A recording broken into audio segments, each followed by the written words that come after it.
organization has been working for 10 years. We have around 60,000 volunteers a year. And that's what you guys came to do here today. You guys came to help a farmer named Ephraim. Ephraim is a farmer who made Aliyah from Ethiopia. Him and a couple of friends are in charge of this plot of land over here. And their goal is to create an educational farm that will teach a little bit about the culture of Ethiopia.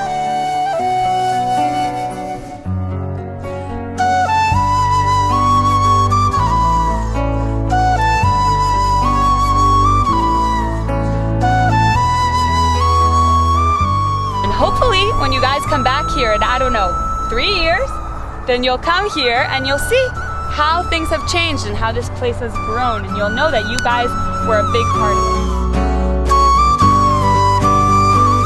Special in Uniform is integrating young adults with disabilities in the IDF.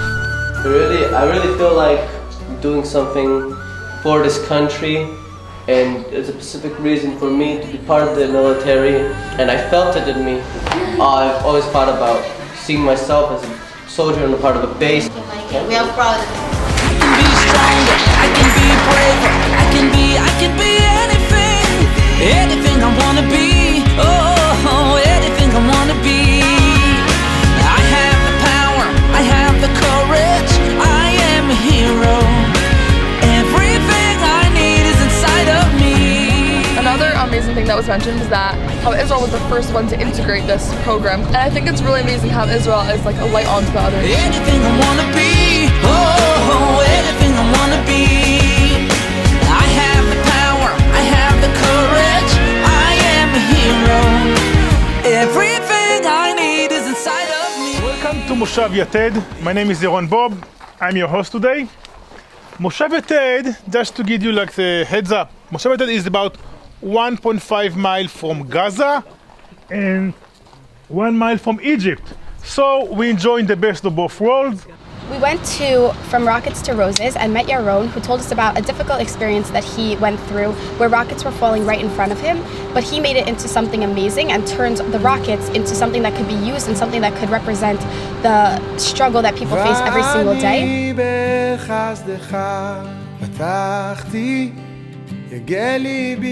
He then took this to children in foster care and children who have to be in bomb shelters every single day and endure the struggle, and he helps them get through that. It's very inspiring to see.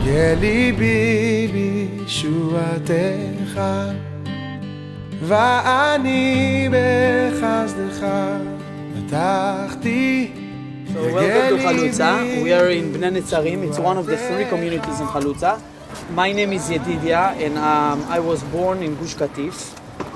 I grew up there my whole life until 2005, when Ariel Sharon decided to disengage from Gaza and destroy the communities there, and basically, in his words, give peace a chance.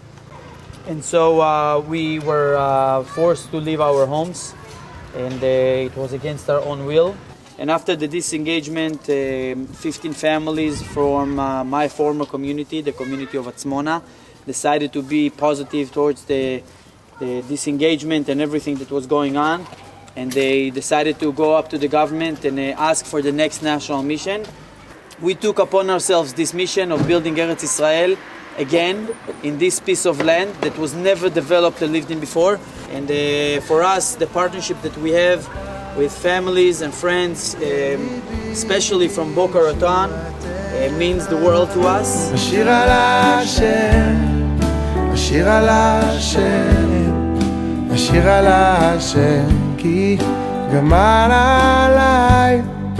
השיר על השם, השיר על השם. At the greenhouse, we saw how they could take something so impossible and challenging that people saw, and taking a desert that you wouldn't think that you could grow all these fruits and vegetables, but they did, and it's just the lesson of taking these challenges, and they did it.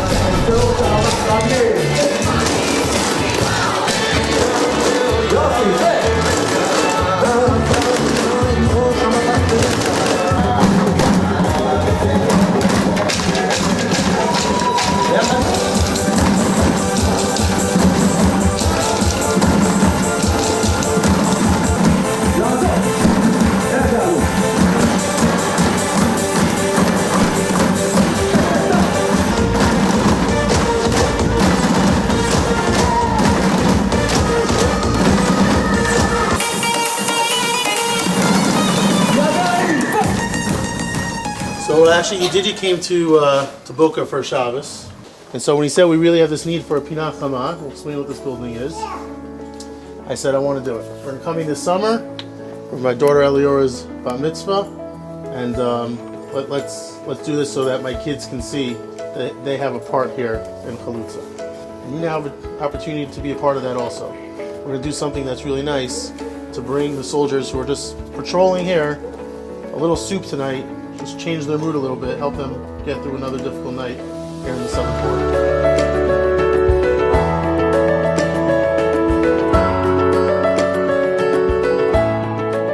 Stay with me forever. It taught me a huge message. The emunah that they have and the love for Eretz Yisrael and Am Yisrael just taught me so much. Every single day, you're on our tefillot. Shabbat kol hakahal mitpalel ba'avurchem.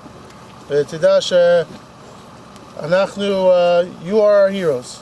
Okay, you are our heroes, and we're rooting for you. And Hashem should bless you. ישמור עליכם, שיהיה שלום בעזרת השם, ולא תהיה שבוע כמו שהיה. I really want to say thank you to the high school Hadar from Florida that you brought us the soup, and we're really happy about it.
I think that this experience really had a great impact on me, and it will stay with me forever.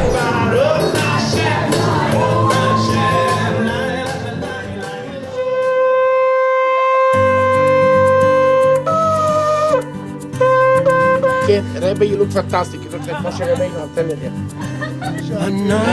Good Shabbos, good Shabbos. Rebbe,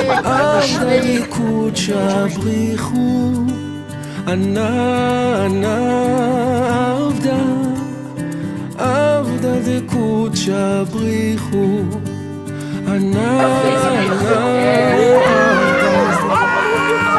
Avda de kucha brichu Sagid nakam medikar raite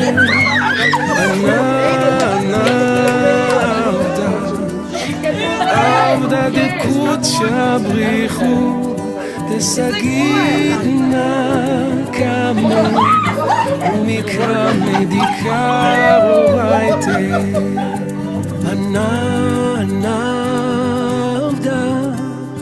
Avda de kucha brichu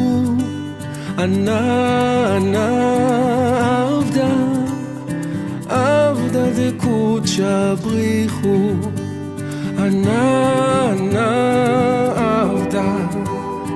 Avda de kucha brichu de sagid nakame umikame dikar raite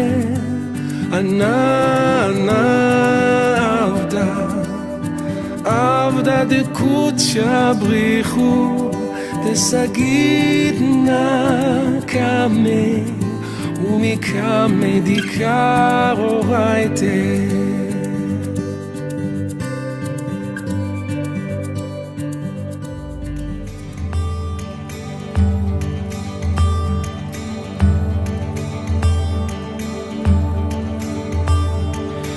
משהו מתחיל, מתגלגל ברחובות, משהו אחר יורד במדרגות, משהו קורה תופס לו בזנב, משהו חדש מתחיל אצלי עכשיו. מישהו מוכר עומד ומסתכל אמצע הרחוב ומישהו אוכל, כמה רעשים הופכים כבר למקצת, משהו חדש מתחיל אצלי. Ladies, you're on the wrong side to begin with.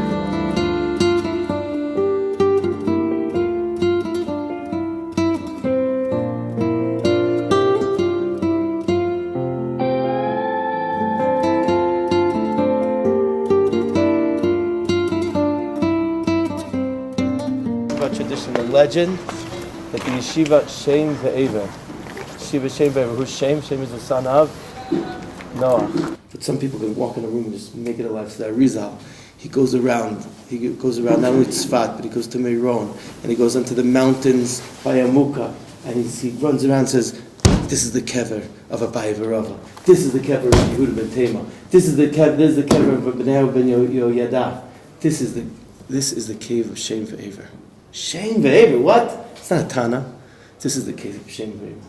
The Arizal had the needle to the point. And like the Lubavitcher Rebbe, the Baba Sali, we'll talk about the Baba Sali yet, and he came to Tzfat, he did something very special too. They had the needle on the point, to the station. They were tuned in. There was no static. Rivka is walking by, and she walks by a shul, one baby's kicking. She's walking by a place of Avodah Zarah, the other baby's kicking. Vayisrotzu abonim b'kirba. And it's V'teach lidros es Hashem. Rashi says, where'd she go to ask? She came here, to Yeshiva Shem ve'Ever. Unbelievable to understand where you are, to understand that Yaakov Avinu, as the legend has it, sat here for 14 years and learned Yeshiva Shem ve'Ever, and just appreciate exactly where you're sitting right now. It's incredible.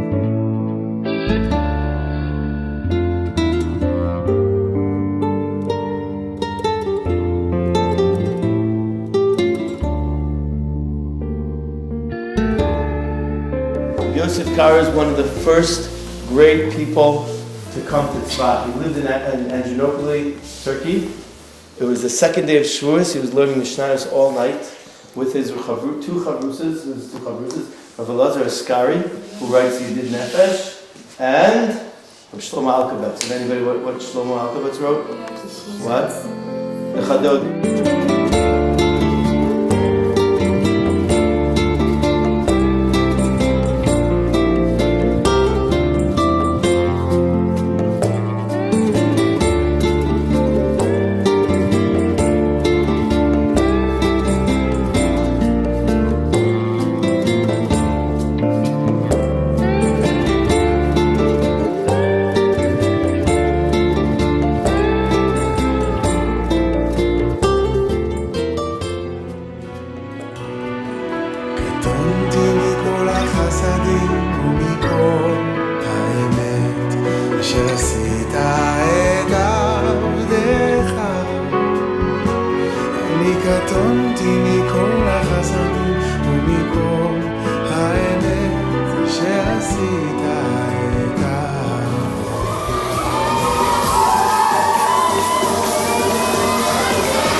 שלי, חברון של עם יהודי, חברון עיר הקודש, ניתנה לים קדוש,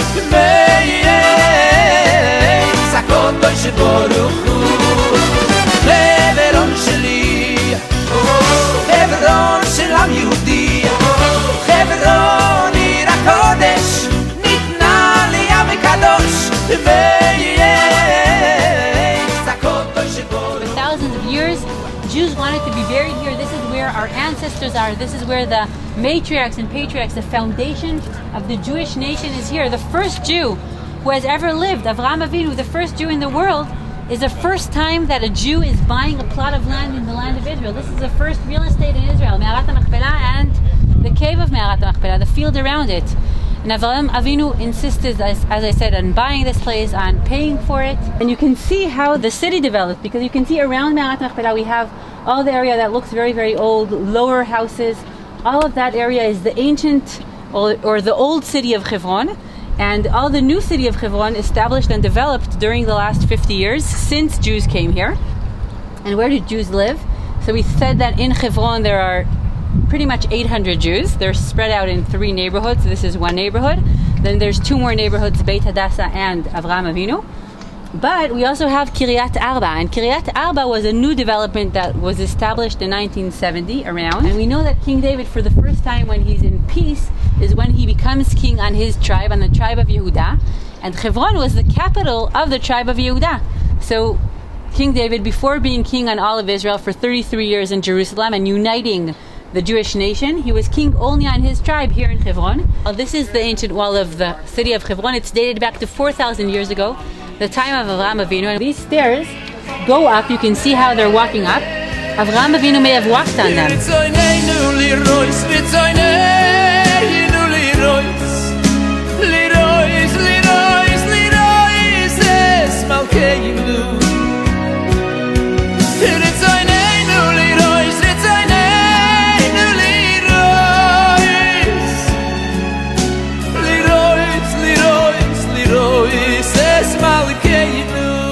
Look at all these people and like what they're doing here and like how they live their life here and things that they like sacrifice to be here, and like they truly know in their hearts like Mashiach is coming. It's like they constantly are working on their avodas Hashem and that.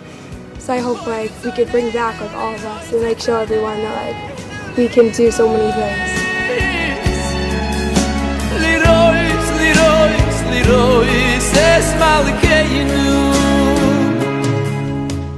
I want to welcome you to the Summit Institute.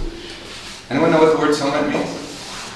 It means intersection, right? Any important intersection is called Summit X. Oh, sure. But here, we're at the intersection of Torah and technology. What do you know now? You do. No, I might not have a weapon, but I certainly have metal, right? Detected metal, I certainly have metal. Is it a weapon or something else? We use this, we can figure out exactly what I have. The question becomes, what are we going to do on Shabbos? What are our options? If we don't have metal detectors, what are we going to do? Oh my goodness, Rabbi Shtakir, Rabbi Cohen. So the Koisel on Shabbos is one of these. The Torah? Oh, that is true. Why did you try to turn the Torah? That was cool. Here, let me focus. Oh. Wait, let me see.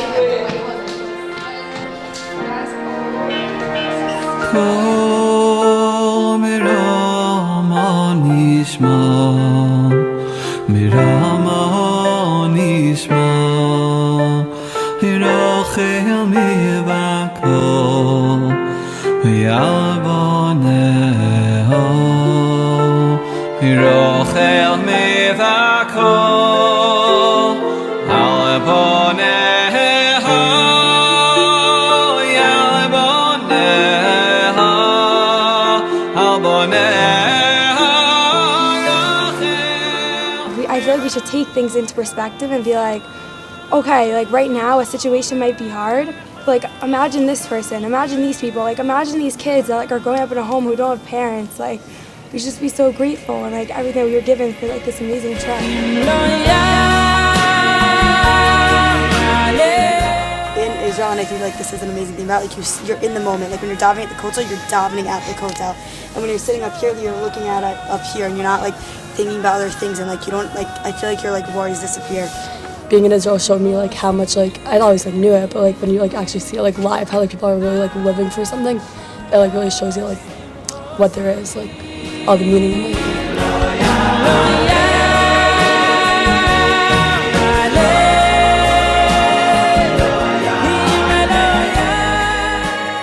This trip really made me like appreciate what we have, and like this land is just like amazing, and every single thing we did, like even the fun stuff we did was like inspiring to see the people who work there and to meet them, and it was just really nice.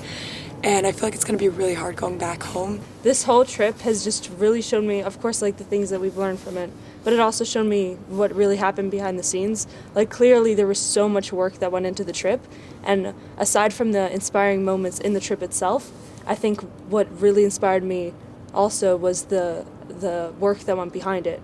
Like we saw how much went through this, and like I never knew that this started like happening like even 18 months before. Like there's so much work that went in, and it was really inspiring to see how much you care about us and how much you wanted this to be such an impactful experience, and I think that it really was. So you should feel good about that pat on the back, because it really was an amazing trip, and I can't say thank you enough for it. 4.5 years ago, Hadar High School was a dream. It was a dream of a couple different families in our community. And we've spoken, Rabbi Shakin and I, and Mr. Shakin and I, we've spoken over the years, what will a Hadar graduate look like after 4 years? We didn't know. We could guess. We had hopes and dreams. But to spend these last 9 days with you guys, and to see how you reacted in times that were tense and uncomfortable, and something that, a situation that no one expected, and to see how you guys rose to the occasion makes me so incredibly proud of the school that we built and created and who you guys are today. So I thank you for giving me this opportunity and for allowing me to be a part of this. And I know you guys are going to do great things in life, so thank you. For me, the highlight was ordinary people doing extraordinary things. You look at Eli Beer, 16-year-old kid, and he's built an empire that is literally not only impacting Israel, but is impacting the entire world. You have Michal Belsberg, who is literally helping the world, has now another campus in London.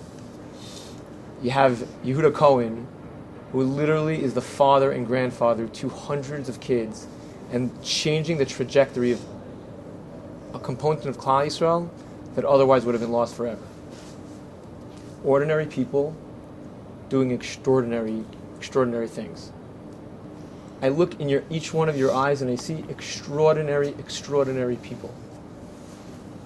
And I guess I want to leave you with the charge, maybe to add on to what Rav Dani said, is be the extraordinary people you are. Be the extraordinary people you are. You all have it. You've shown it. Go out into the world and be the extraordinary people that you are.